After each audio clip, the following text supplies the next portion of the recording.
algunas personas han confundido el avivamiento con el evangelismo. El evangelismo es buenas nuevas. El avivamiento es nueva vida. El evangelismo es el ser humano que trabaja para Dios. El avivamiento es Dios que trabaja en forma soberana en favor del ser humano. Toda la vida espiritual, sea en el individuo o en la comunidad, en la iglesia o en la nación, es obra del Espíritu de Dios.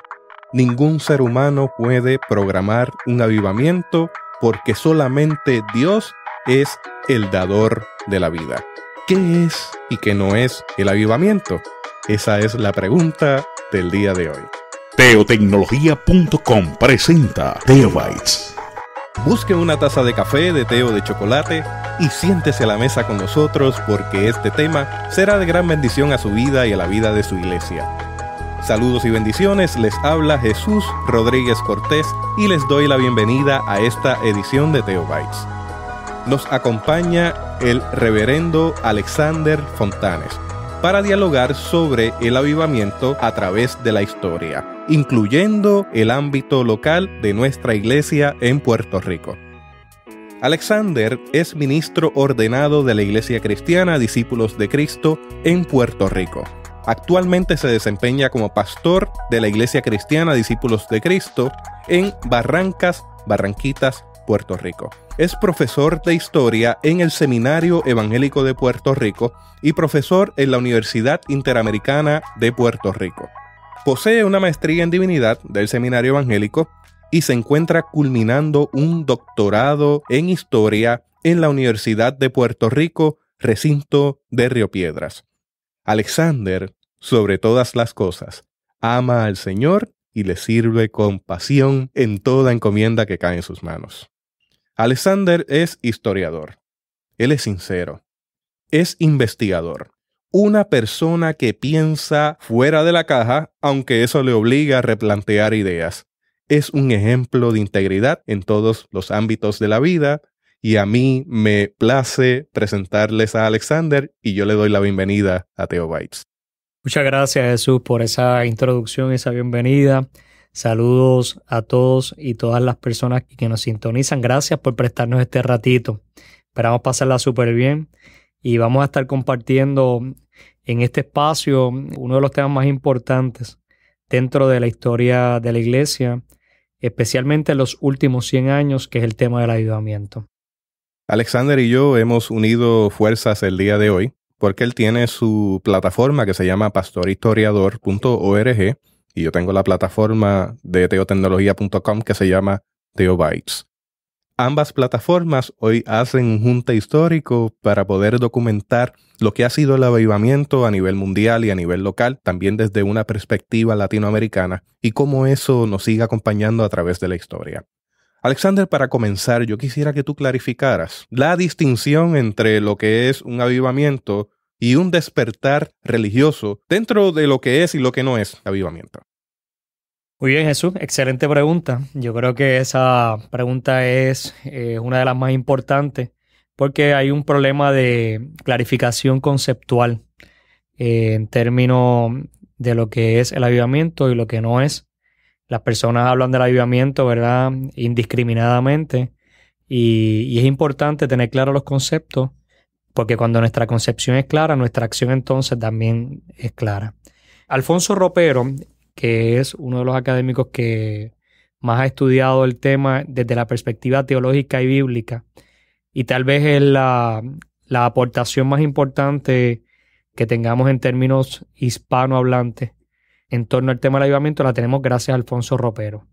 Él escribió un libro que se llama Teología Bíblica del Avivamiento, y en este libro clarificó lo que es y lo que no es avivamiento, explicó por qué se utiliza tanto la palabra avivamiento en el Antiguo Testamento, por qué no se utiliza en el Nuevo Testamento, y también dio un repaso de la historia de la iglesia y el por qué la palabra avivamiento no es una de las constantes, sino hasta finales del siglo XVIII, siglo XIX y especialmente en el siglo XX.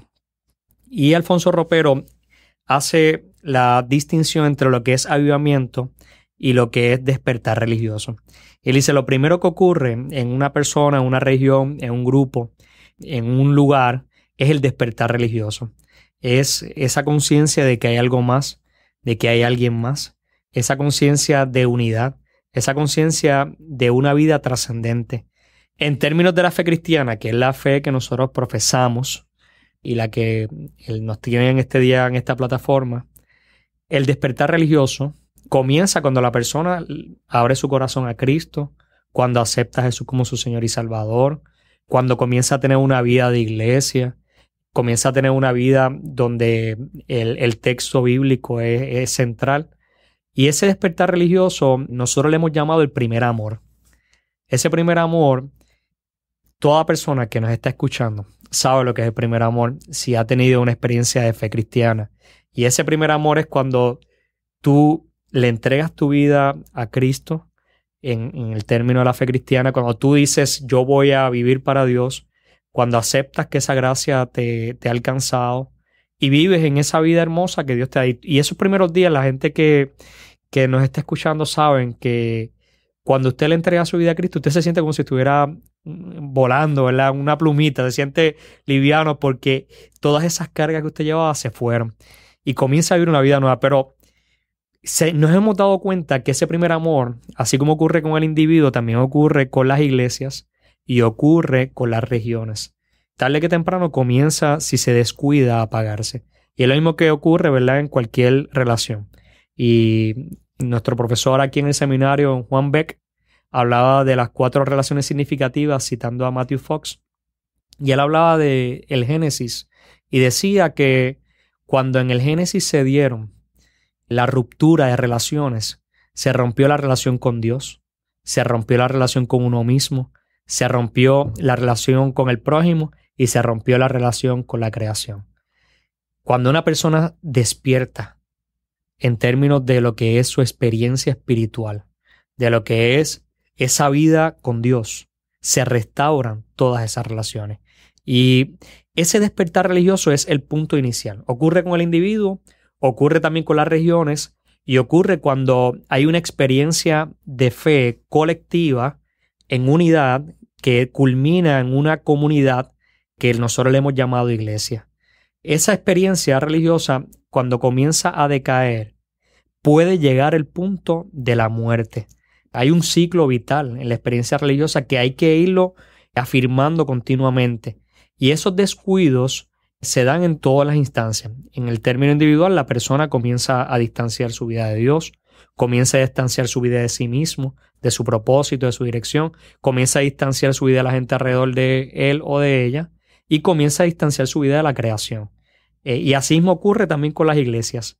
Ahí Alfonso Ropero entonces apunta lo que es el avivamiento y lo que no es.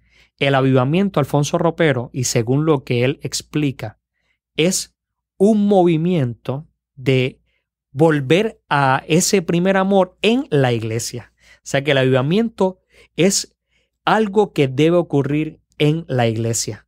No es una campaña provocada según Alfonso Ropero, no es que vamos a buscar hacer una campaña evangelística que le pongamos por título avivamiento.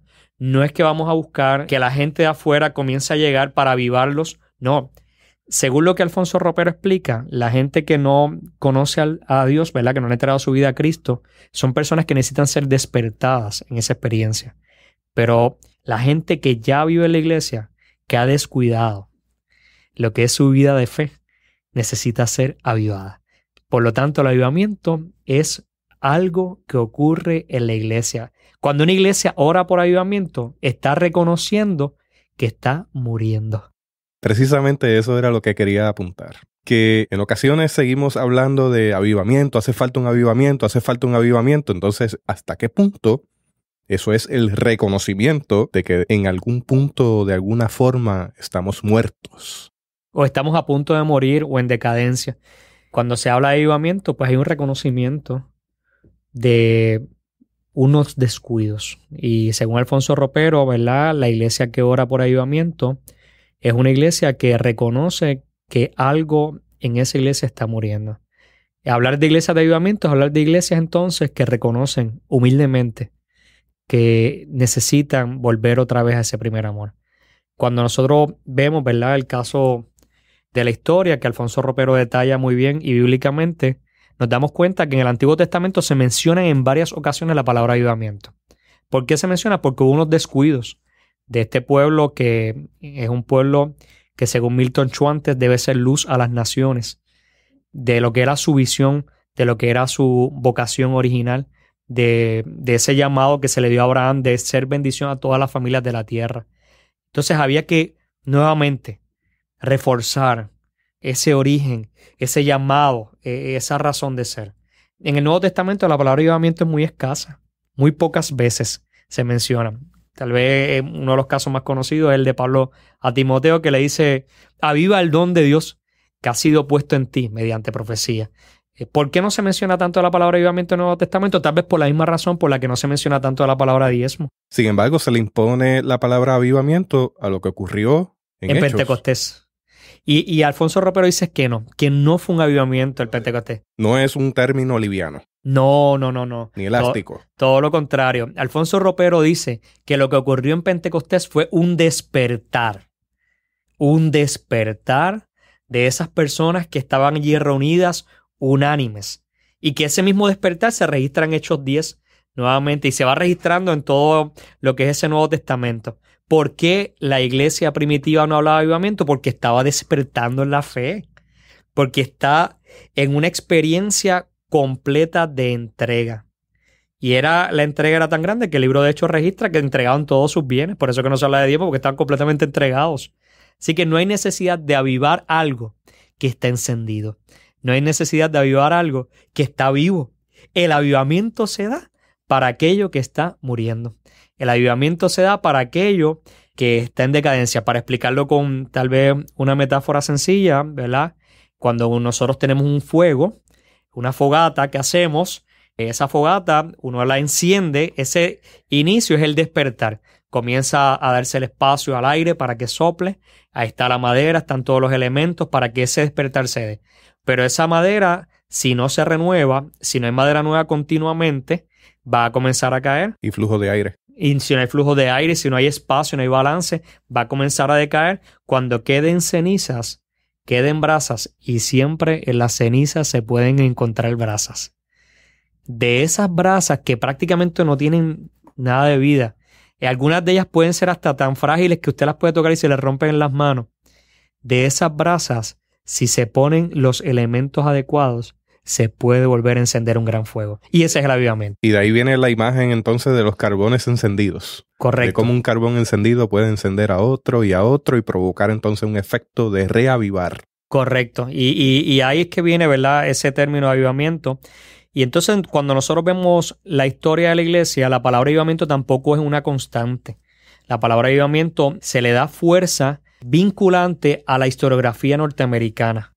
De eso quería que me hablaras, de los avivamientos registrados a nivel de Estados Unidos. De ahí me gustaría que pasáramos a América Latina y luego entonces a Puerto Rico, que tenemos ahí un material muy interesante que vas a compartir. Perfecto, muy bien. Estamos para esto, Jesús, y esperamos que las personas que escuchen esto, ¿verdad?, puedan apreciar y disfrutar esta experiencia.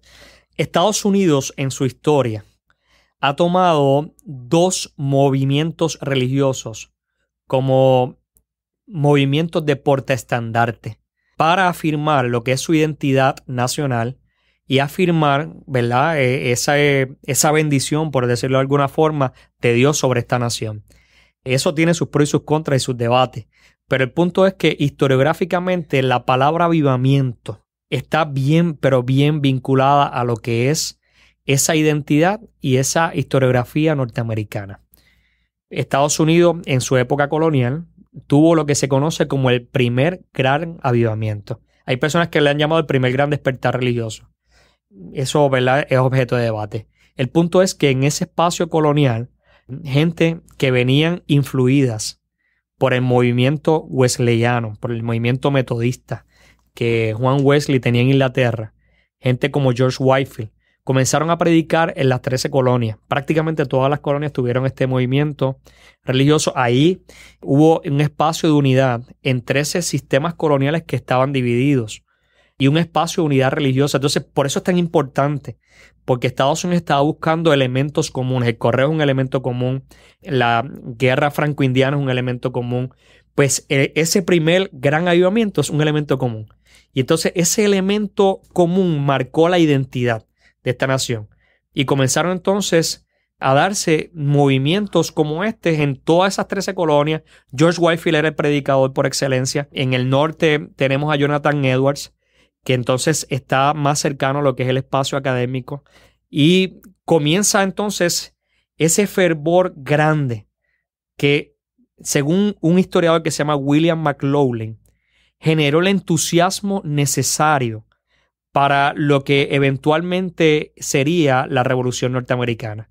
Hubo entusiasmo. Dios tiene propósitos con nosotros. A pesar de que estamos distantes de la metrópoli, a pesar de que estamos distantes del rey, que en aquel entonces se llamaba Jorge III, a pesar de que estamos con elementos que nos dividen, porque el sistema colonial tiene ese punto, ¿verdad?, de división, nosotros no dependemos de una iglesia institucional para buscar a Dios. Podemos tener esta experiencia directamente con Dios. Y si tenemos esta experiencia directamente con Dios, tenemos libertad para acercarnos a Dios. Y si somos libres en Dios, y esa libertad va por encima de la institución, va por encima de lo que es el sistema de gobierno, va por encima de una iglesia, ¿verdad? Llámese cómo se llama. En aquel entonces la iglesia anglicana era, ¿verdad?, la más influyente, aunque las 13 colonias tenían diversas denominaciones y eso es otra historia que podríamos hablar. Pero si tenemos esta relación directa con Dios y tenemos libertad, ¿por qué no tener entonces libertad política y económica? Entonces, esto es medular para la historia norteamericana.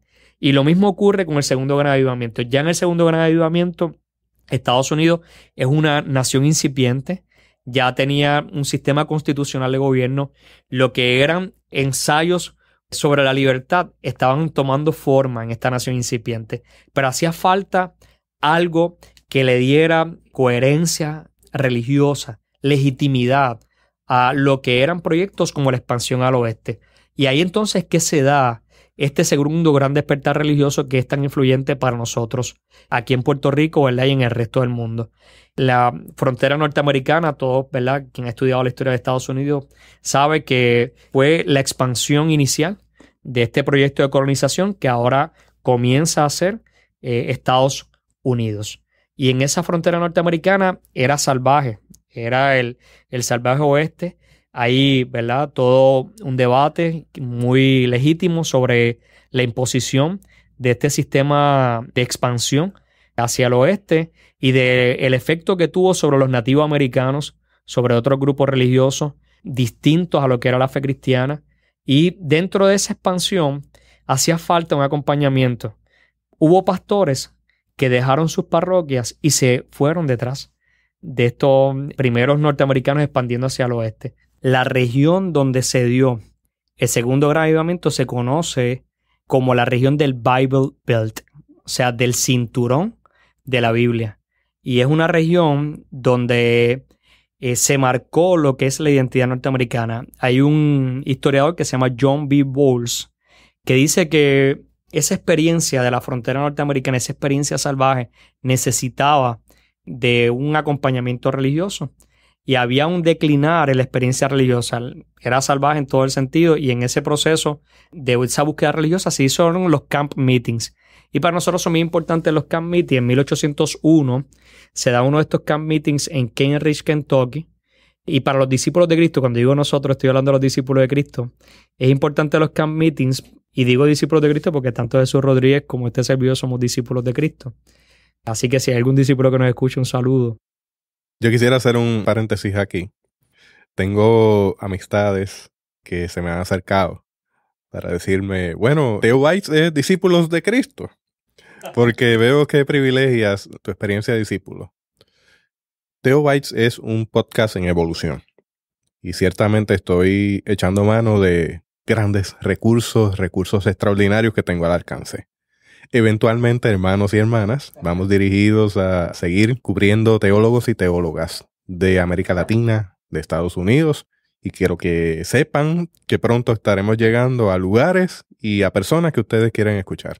Mientras tanto, estoy en el ámbito local porque me interesa reconstruir, me interesa poner en manifiesto y poner sobre la mesa del café unas temáticas muy importantes con respecto a nuestra formación y cómo hemos llegado a donde estamos y que nos espera hacia el futuro, porque estamos en un momento trascendental de la historia de nuestra iglesia en Puerto Rico, porque en esta espiral de la historia estamos en un tiempo de crisis y la iglesia tiene una voz profética en ese tiempo de crisis. Cierro paréntesis.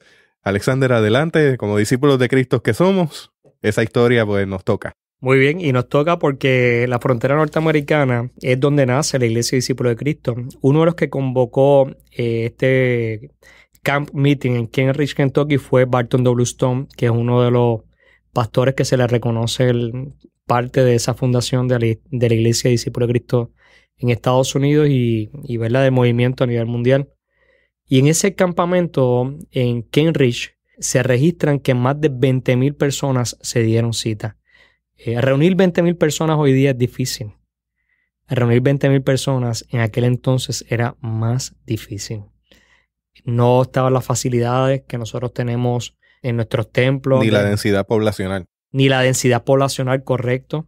Y reunir 20,000 personas es reunir prácticamente a todo el mundo en una región.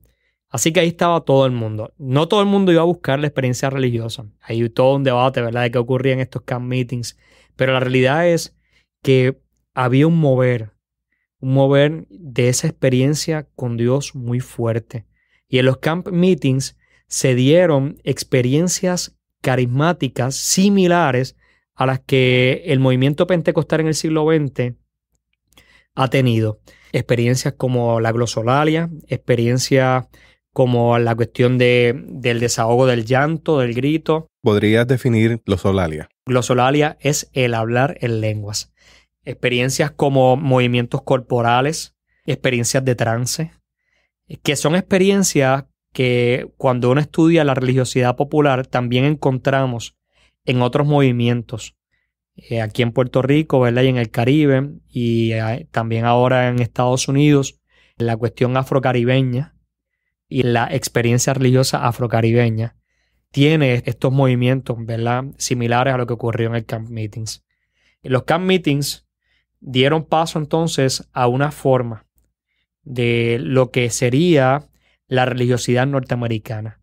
Y esto del avivamiento se convirtió en un término común para la historiografía norteamericana, para la experiencia religiosa norteamericana, y donde quiera Estados Unidos ha tenido influencia, la palabra avivamiento ha llegado.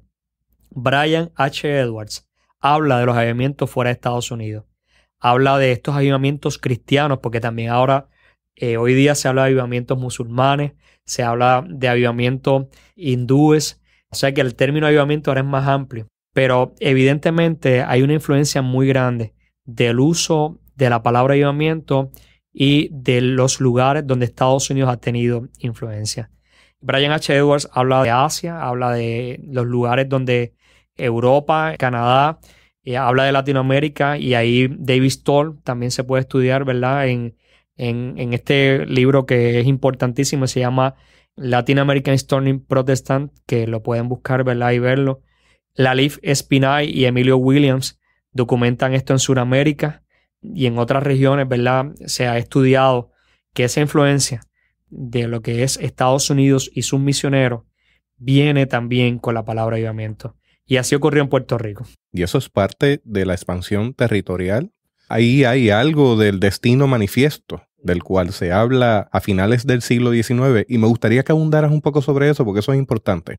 Si quieren estudiar bien la influencia del destino manifiesto en lo que es un proyecto de colonización, deben leer el libro de Samuel Silva Gotay, Protestantismo y Política, 1898 a 1930, en el caso de Puerto Rico.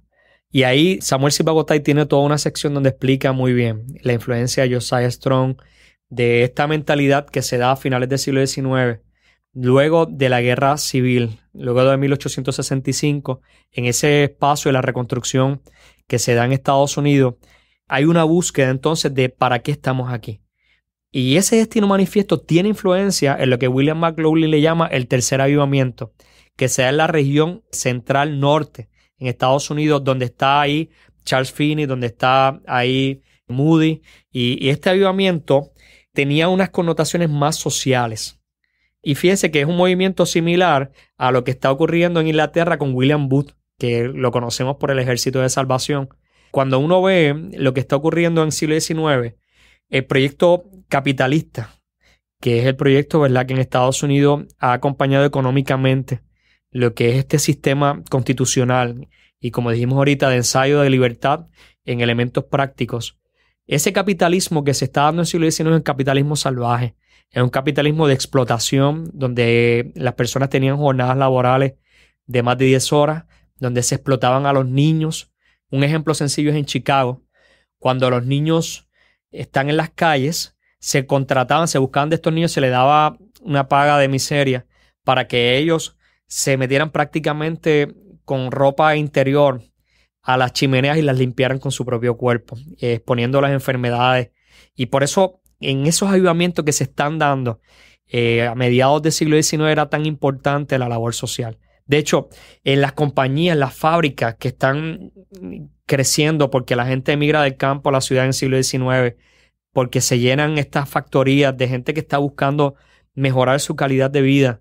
Allí los mismos dueños de las fábricas llamaban a estos pastores, estos predicadores de avivamiento, para que llevaran allí el mensaje del evangelio, de la buena noticia, de la salvación, porque junto a ese mensaje del evangelio y de la buena noticia había un estilo de vida, una moralidad que acompañaba, una austeridad que sacaba a la gente de lo que es el alcoholismo, sacaba a la gente de lo que eran los vicios de aquel entonces, le daba mejores posibilidades a esas relaciones. Hay una restauración de esas relaciones. Todo esto llevó a un despertar de la conciencia de estas personas, a unos cuestionamientos que iban asociados también a unos movimientos económicos donde la esclavitud estaba siendo cuestionada. Por ejemplo, en el caso de Inglaterra, William Wilberforce es una persona que iba a ser un pastor, entra al Parlamento y desde el Parlamento cuestiona lo que es la esclavitud. En el caso de los movimientos abolicionistas norteamericanos, parte de la gente que estaba en estos movimientos eran gente que estaba de alguna forma u otra cercana a los movimientos de avivamiento. No todos eran así, y hay que clarificar esto. Hubo predicadores de avivamiento y predicadoras de avivamiento, porque había mujeres también que no eran abolicionistas. De hecho, parte de los fundadores de los discípulos de Cristo no eran abolicionistas y estaban en la región del sur. Parte del Bible Belt crea una mentalidad distante a lo que es ese tercer avivamiento. Así que hay una distancia en ese sentido, pero ese tercer avivamiento influye en lo que son reformas sociales. La abolición de la esclavitud se da en Estados Unidos a partir de una guerra que dividió a la nación en dos, que la conocemos, la guerra civil a finales del siglo XIX. Y cuando termina esa guerra civil, había que buscar un mover. Entonces ese segundo gran avivamiento estaba ahí en esa identidad original. Tercer gran avivamiento, según William McLaughlin, le da entonces ese elemento de reforma social. Y ahí, junto a ese tercer gran avivamiento, hay todo un mover misionero que entiende que Estados Unidos es una nación escogida por Dios para llevar el evangelio a todo el mundo, y junto al evangelio, o tal vez junto al proyecto norteamericano, el evangelio, lo que es la civilización norteamericana, el capitalismo, ¿verdad?, norteamericano, el sistema constitucional norteamericano. Y esa expansión es correcta, así como lo dice Jesús, así mismo es. Un plan de expansión. Si bien es cierto que hubo misioneros que salieron a hacer una labor extraordinaria, también es cierto que hubo misioneros que llevaron un evangelio colonial. Sí, la realidad es que es muy difícil trazar la línea, ¿verdad?, de decir cuáles eran las intenciones. Nosotros históricamente no podemos medir las intenciones de la gente. Nosotros podemos ver los hechos, podemos ver los documentos, podemos ver las fuentes que nos dan muestras de cuáles podrían ser las intenciones. Pero cuando hay una mentalidad en una región, en un lugar, como ocurrió en Estados Unidos a finales del siglo XIX, pues esa mentalidad acompaña consciente o inconscientemente los proyectos de expansión, incluyendo los proyectos de expansión misionera. Y Puerto Rico tal vez es uno de los mejores ejemplos, porque en el caso de Puerto Rico, nosotros aquí en este archipiélago hermoso, ¿verdad?, en el que tenemos el privilegio de vivir y que nos escuchan, pues estamos aquí hablando desde Puerto Rico en el Seminario Evangélico. Aquí llegar a los misioneros, precisamente esta institución en la que estamos ahora mismo haciendo este podcast, es el resultado directo de estos esfuerzos misioneros de las iglesias históricas. Y Samuel Silva Gotay documentó en Protestantismo y Política que antes de darse la invasión norteamericana en el 1898, ya en Nueva York había una reunión donde grupos de líderes de las principales denominaciones norteamericanas habían dividido la isla y en qué lugares se iban a ubicar una vez llegara la invasión norteamericana. O sea que ese proyecto de expansión del Destino Manifiesto se da con los misioneros que llegan a Puerto Rico. Y junto a los misioneros llegó su concepto de lo que es el avivamiento, que ya es muy distante ese concepto a lo que había ocurrido a finales del siglo XVIII y principios del siglo XIX, sino que está más asociado a ese tercer avivamiento con el elemento de la reforma social. Tiene la cuestión del Bible Belt, esa identidad sureña, y tiene, obviamente, por todos lados, la marca del Destino Manifiesto. Tienes una ocupación que ocurrió en 1898. Y esa ocupación vino acompañada por un proyecto, por decirlo de alguna forma, y es como yo lo he documentado, de invasión misionera, que traen un concepto muy particular de lo que es el avivamiento. Yo estoy trabajando a nivel doctoral, ¿verdad?, con mi tesis, el tema de lo que es avivamiento y transformación en Puerto Rico. Por eso es que surge este podcast y llevo años estudiando este tema. Y logré encontrar una pareja de misioneros bautistas que se llamaban los Peters. Frederick Peters, su esposa y su familia. Esta pareja de misioneros bautistas eran unos predicadores itinerantes que iban con su órgano, un instrumento que viene de Estados Unidos, con su estilo de vestimenta en Puerto Rico, ¿verdad? Que todavía seguimos con esa vestimenta de lo que sería ser. Para darle una imagen a nuestros amigos y amigas de América Latina, en Puerto Rico usted va a encontrar en nuestras iglesias que domina la camisa de manga larga con corbata y chaquetón, cuando eso no es una vestimenta adecuada para el trópico. Sin embargo, domina como parte de esa tradición evangélica que hemos recibido. Por otro lado, usted va a ver pastores y pastoras que han optado por utilizar guayaberas y camisas más livianas, adecuadas para el trópico. Y al día de hoy aún es un contraste bien marcado en nuestras comunidades de fe del código de vestimenta que realmente debe utilizar una persona que se dedica a pastorear. De hecho, en mi caso, ¿verdad?, que soy un pastor también, yo hago una combinación de ambas cosas. Y cuando uso camisa adecuada, ¿verdad? Camisa manga larga. Ahora mismo estoy vestido con una camisa manga larga y una corbata, pero la uso de algodón, algo, ¿verdad?, un material adecuado para el trópico. El punto es que los Peters, que esta pareja, comienzan unas campañas de avivamiento. Y este concepto de campañas de avivamiento viene directamente de la influencia de Charles Finney en Estados Unidos, que es quien establece ese concepto de el avivamiento asociado a lo que es la evangelización o el evangelismo, que tú muy bien, ¿verdad?, ahorita en la introducción del podcast dijiste que hay una distinción y que lo hemos distinguido al inicio de este podcast. Y los Peters comienzan estas campañas de evangelización, que ellos le llaman avivamiento, en las iglesias y tienen un modelo estructurado, establecido. Corrieron prácticamente toda la isla. En la década de los años 20, ellos corrieron Barranquita, Ponce, San Juan, y toda esa documentación va a estar en esta tesis, que oramos para que salga pronto y que eventualmente se convertirá, esperamos, en una publicación y que la esperamos compartir con ustedes. Cuando salga la publicación del libro, me encantaría que hiciéramos un podcast especial donde tendremos invitados destacados para comentar el libro. Seguro que sí, Jesús. Y estamos aquí para servirle. Esperamos, ¿verdad?, que esto genere expectativas sobre lo que va a terminar publicándose. Otro documento que encontré en esta investigación fueron las editoriales del Puerto Rico Evangélico. El Puerto Rico Evangélico era el periódico oficial de las iglesias históricas en Puerto Rico a principios del siglo XX. Y el Puerto Rico Evangélico tenía como título "Y las islas conocerán su ley".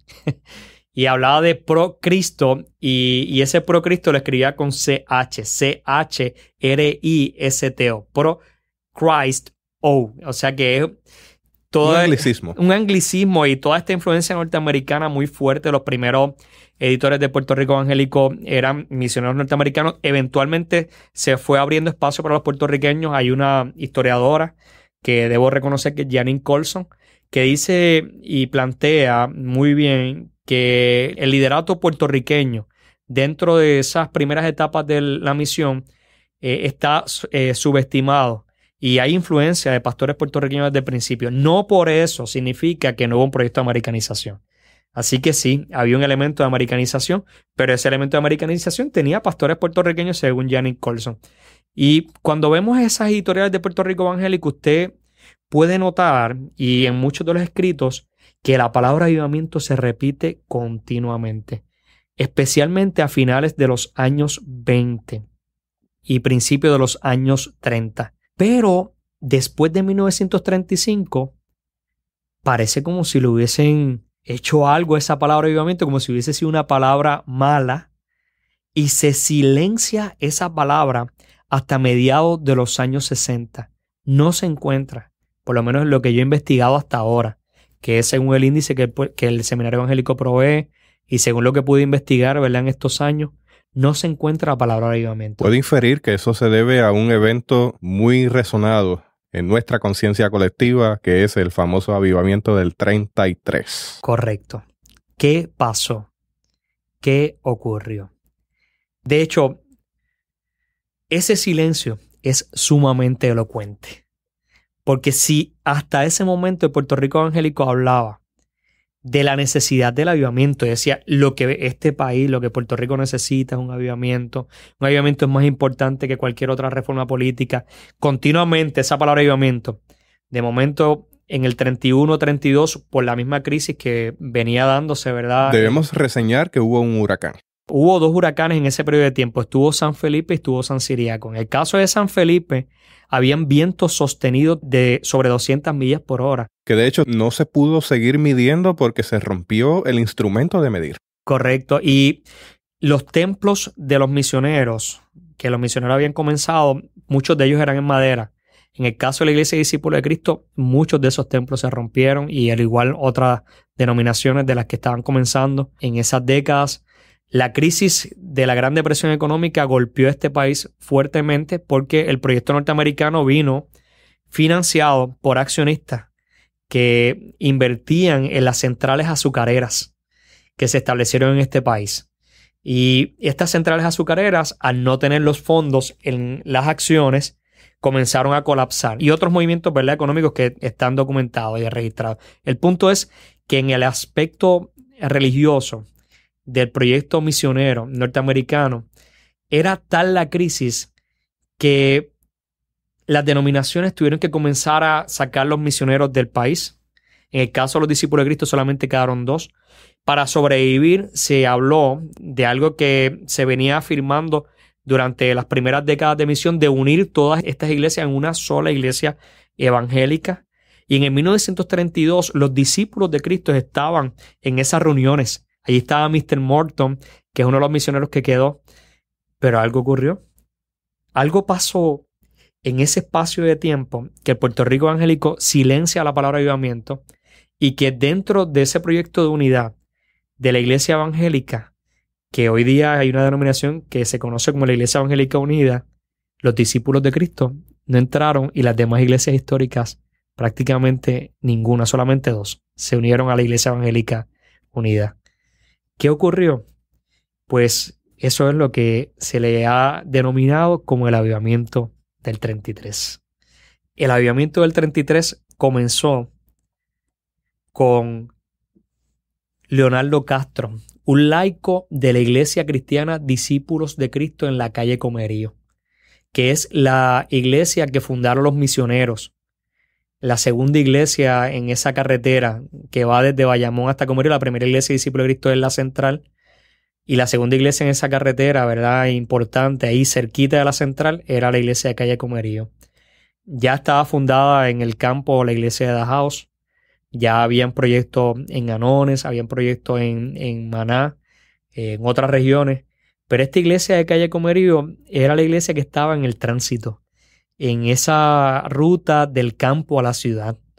Esa carretera era bien famosa y yo recuerdo cuando muchacho que me criaba y viajaba en una guagua que le decían la Glenda. Glenda Bus Line, que es la guagua que pasaba precisamente por esa 167, por la carretera que llegaba hasta el mismo pueblo de Bayamón, no por la 167 nueva, sino por la vieja. Cuando hablamos de guagua, nos referimos a un bus o a una camioneta. Correcto, un sistema de transporte colectivo. y cuando uno ve esa ruta, ¿verdad? Y yo conozco esto de primera mano porque mi papá nació en la calle Esteban Padilla, se crió allí. Y mi papá, cercano a la calle Comerío, cruzaba esa carretera para trabajar precisamente en los almacenes Catín, donde estaba Leonardo Castro y su esposa. Y quería reseñar eso porque ese avivamiento inició una actividad económica en medio de la depresión en la calle Comerío. Correcto, y fue iniciada por un comerciante. Leonardo Castro era un comerciante conocido en la calle Comerío, y en ese espacio de tiempo, Mayra Rosario documenta esto. Hay el prohibicionismo, que es la prohibición del alcohol que se daba en Estados Unidos, en Puerto Rico era la norma. El movimiento pentecostal ya estaba comenzando con fuerza en Puerto Rico, tenía una influencia grande, y dentro del movimiento pentecostal estaba pues el abstenerse de beber alcohol. Y una persona que está pidiéndole dinero a Leonardo Castro, que Leonardo Castro, según Joaquín Vargas y según Crenley Cruz y sus entrevistas, posiblemente le da el dinero a sabiendas de que esta persona podría utilizar esto para el alcohol. Y por eso hay ¿verdad? Un momento donde le doy o no le doy el dinero, pero terminó dándole el dinero, el que te pide, dale. Una persona que está en ese proceso le da a cambio de ese dinero que Leonardo Castro le da como ofrenda, como generosidad, un libro que se llama Nunca podrá decirse la mitad, donde se documenta un avivamiento en la calle Fulton en Nueva York. Leonardo Castro comienza a leer el libro en medio de esa crisis económica fuerte que en Puerto Rico en 1932 se estaba dando, donde el proyecto de civilización estaba siendo cuestionado. Y Leonardo Castro, al leer este avivamiento en la calle Fulton, se percata que el mismo se da también en un contexto de crisis. Y hay un debate sobre este tema. William McLaughlin dice que los avivamientos no se dan en momentos de crisis económica. Sin embargo, en el caso de Puerto Rico, los dos movimientos que tenemos documentados, ¿verdad?, que se le pueden llamar avivamientos, se dieron en crisis económica. William McLaughlin dice que los avivamientos se dan en momentos donde la identidad está cuestionada, momentos donde hay distorsión de lo que es el proyecto cultural imperante, y el avivamiento se da como un movimiento de subcultura. Sería una manifestación de poder subalterno al poder hegemónico o al poder establecido. Cuando Lolo Castro le encuentra este libro, se da cuenta que las condiciones que se habían dado en la calle Fulton eran las mismas que él estaba viviendo. Y ve ahí un modelo que él lo copia. Un modelito que lo vamos a documentar ahora para que todo el mundo lo pueda tener y usted lo puede copiar. Él vio que en la calle Fulton la gente se reunía a orar. Y se reunían en el espacio, ¿verdad?, disponible. Y cuando se reunían tenían un método. El método era las personas presentar la petición y se oraba. Presentar la petición y se oraba. Y él habló con su pastor, que era Vicente Ortiz. Comienza estas reuniones de oración en el 1932. Cuando comienza estas reuniones de oración, iba doña Ezequiela Román y su hijo Florentino Santana. Así comenzaron estas reuniones. Esos nombres son muy importantes. Son muy importantes en esta historia. Comenzaron con 2, 3 personas. Comenzó el grupo a crecer, a crecer, a crecer. Comenzó el fervor, la expectativa a crecer. Las personas no tenían trabajo, así que era muy normal llegar de 12 a 1 a la iglesia Discípulos de Cristo de calle Comerío a orar. Y a principios de 1933, según una entrevista que yo le hice a Gamaliel Ortiz Nieves, hijo de don Vicente Ortiz, que tenía 9 años cuando esto ocurrió, era un niño. En 1933, en una vigilia que se dio en el mes de enero, un viernes, Joaquín Vargas está predicando en la iglesia Discípulos de Cristo de calle Comerío. Y mientras está predicando, él no puede seguir predicando. Comienza a moverse en el púlpito de esta iglesia. Y cuando comienza a ocurrir esto, la mamá de Florentino Santana, doña Ezequiela Román, una mujer discípulo de Cristo, de una iglesia histórica, comienza a hablar en lenguas. Ahí comenzó esa manifestación pública evidente que en una iglesia histórica es en aquel entonces atípica. Cuando esto se da y termina la vigilia, según lo que me dice Gamaliel Ortiz en esta entrevista, se reúne Joaquín Vargas y don Vicente en la casa pastoral. Y en esas reuniones de madrugada le dice, ¿qué vamos a hacer? Los misioneros no van a estar de acuerdo con este asunto.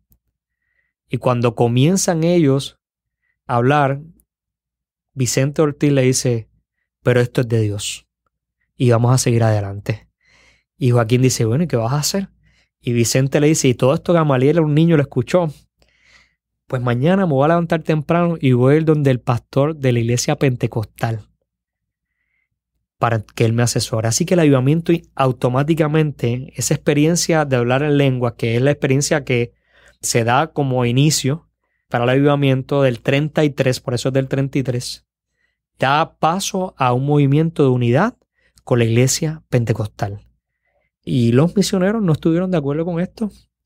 Mr. Carpenter y Mr. Morton, que eran los dos misioneros discípulos que habían quedado de esos primeros años, no estuvieron de acuerdo.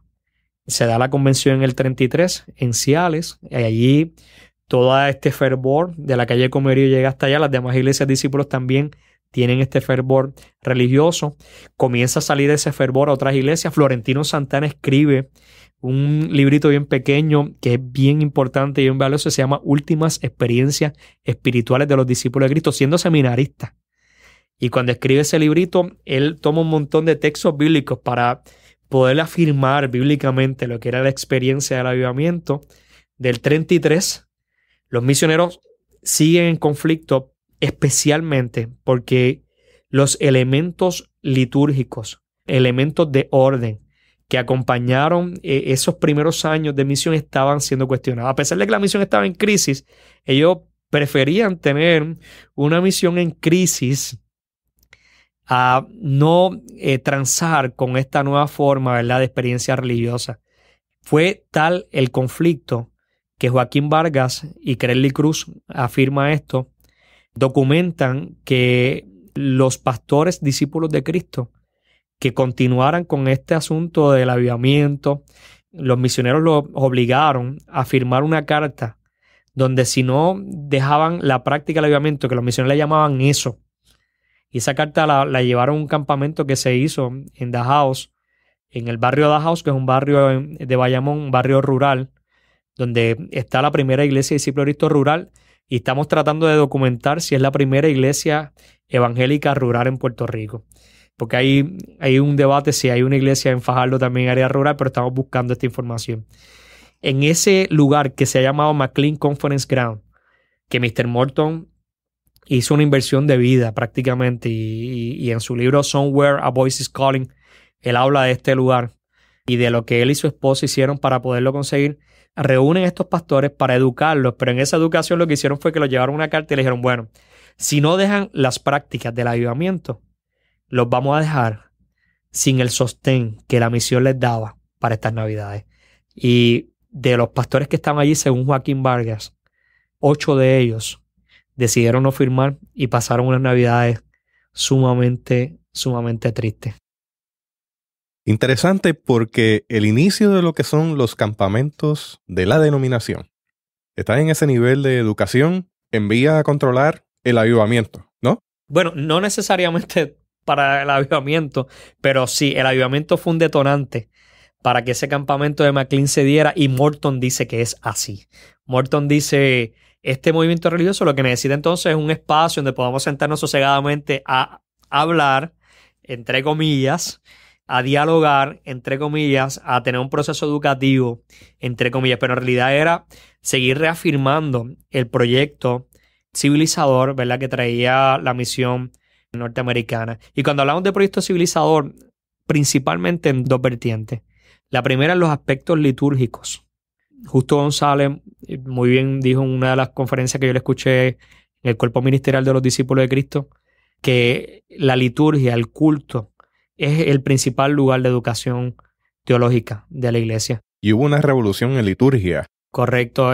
Comenzaron entonces a entrar cánticos, coritos, Instrumentos musicales típicos de Puerto Rico. La pandereta, que era asociada a lo que es lo afrocaribeño, entra a las iglesias, porque ya las iglesias pentecostales las tenían, y la batería, que es un instrumento prácticamente profano para los misioneros en esos años. Los misioneros preferían el órgano, preferían, ¿verdad?, la música más suave, los himnos, pero los pastores puertorriqueños vieron cómo la gente respondía, cómo había un mover, un despertar en las personas, cómo había entonces una búsqueda de Dios. La iglesia se avivó y se despertaron las personas fuera de la iglesia. Ese es el movimiento que Alfonso Ropero documenta. La iglesia se aviva, se despierta a la gente. Ya a mediados de los años 30, pues, se comienza a solucionar el asunto. Obviamente lo podemos documentar más adelante con más tiempo y con el libro que vamos a publicar, pues va a tener más detalles. Pero hay que destacar dos figuras, Samuel Guimán y la señora Lela Taylor. Y la solución fue tan grande que en 1937 esos mismos pastores que son voz protagónica en el conflicto de defensa del avivamiento frente a lo que era, ¿verdad?, el proyecto de americanización de los misioneros, firman una carta donde dos de las iglesias discípulos de Cristo, la iglesia discípulo de Cristo en Buenavista y la iglesia discípulo de Cristo en Hato, Texas, son literalmente expulsadas de la denominación. Muy bien, Alexander, gracias por este espacio. Esta es la primera parte de una serie de podcast que se dedica al avivamiento y yo quisiera que estuviera en sintonía la próxima semana porque vamos a continuar a partir de esta fecha documentando el avivamiento en los 30s y en los 70s, dando un puente al día de hoy en el Puerto Rico de la posmodernidad, el Puerto Rico postcolonial. Gracias, Alexander. Yo quisiera que compartieras con nosotros tus redes, por donde te podemos contactar, cuál es tu proyecto de redes y que nos des la expectativa del final para un aterrizaje pastoral en el próximo episodio. Bueno, pueden conseguirme en www.pastorhistoriador.org www.pastorhistoriador.org. Ahí esa es la página oficial donde tenemos un blog que tratamos de, por lo menos mensualmente, irlo actualizando, donde estamos escribiendo. Allí estamos tratando de crear una historia viva para honrar a aquellos que nos han antecedido y encauzar a aquellos que nos precederán. Creemos en una educación teológica seria, informada, que nos lleve a la verdad, que nos ayude a edificar. Así que le invitamos a que si usted está en Puerto Rico, forme parte de este proceso de formación teológica, de este proceso educativo, el próximo semestre donde Alexander va a estar ofreciendo una clase sobre historia. Alexander, háblanos un poquito más sobre eso. Sí, en el seminario, ¿verdad? Agradecemos la oportunidad para compartir esto que estamos investigando. Se ha abierto un curso que hemos creado que se llama El tema del avivamiento y la historiografía norteamericana y en Puerto Rico, donde discutimos a detalle una selección de lecturas que yo he hecho y que he utilizado en mi tesis doctoral y las evaluamos, las analizamos, las estudiamos a profundidad y les invitamos para que si a usted le interesa, va a ser todos los lunes 5:30 de la tarde. Si a usted le interesa este curso, lo puede tomar presencial. Simplemente llama al 763-6700, que es el teléfono del Seminario Evangélico, 787-763-6700 y pide hablar con la registradora y ella gustosamente le puede orientar. Esperamos en algún momento poder ofrecer este curso en línea. Estamos trabajando a todo vapor para lograr llegar a ese ámbito digital que nos permita compartir estos excelentes recursos que tenemos en el Seminario Evangélico de Puerto Rico.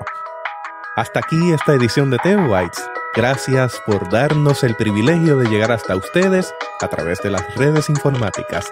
Será hasta el próximo episodio.